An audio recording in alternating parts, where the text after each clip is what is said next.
ติสาคัลลังเอวะเมวะอิโตตินังเปตานังอุปกปปติอิติตังปฏิตังตุมหังอิตเมวะสมิสตุสัพเพปุเรตุสังคปาจันโทปนรสโสยธามณิโชติรสโสยธาสัพพิติโยวิวัชชันตุสัพพะโลกวินาศตุมาเต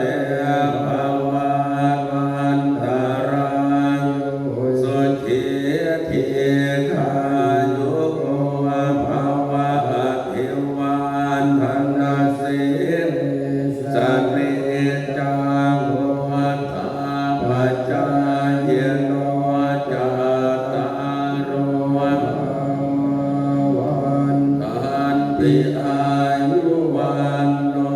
สุขังภาลั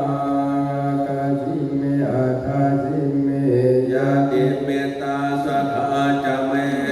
เปตานังดาคินังดัชชะโตเปจักขตมนุสสลัง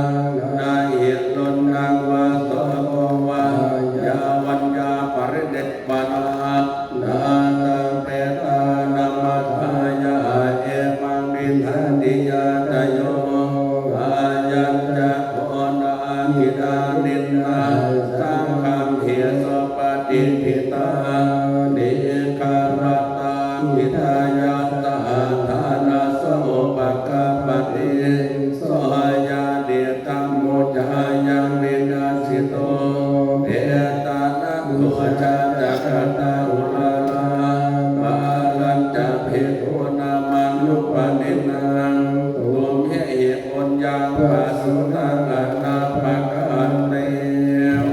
ตุสามะลารังราคันตัวสาวะเนวตาสัพพะพุทธานุภาเวนะสดาโสทิภวันตุเตภวันตุอาภมันตระราคันตัวสาวะเนวตาสัพพะธรรมานุภาเวนะสดาโสทิภวันตุเตภวันตุตาภมันตระราคันตัวสาวะเนวตาสัมมาสังฆานุภาเวนะ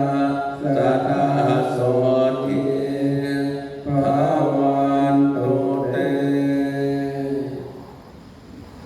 นะครับอิตังเมบุญญาภาคังยาตินังโหตุ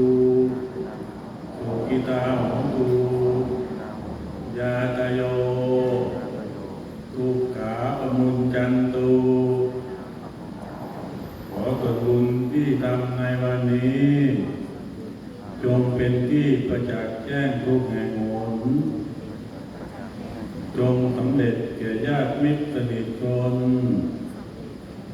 ที่เวียนวนตายเกิดกำเนิดมาสัพพสัตว์ทุกต้นหน้าเทวารักษ์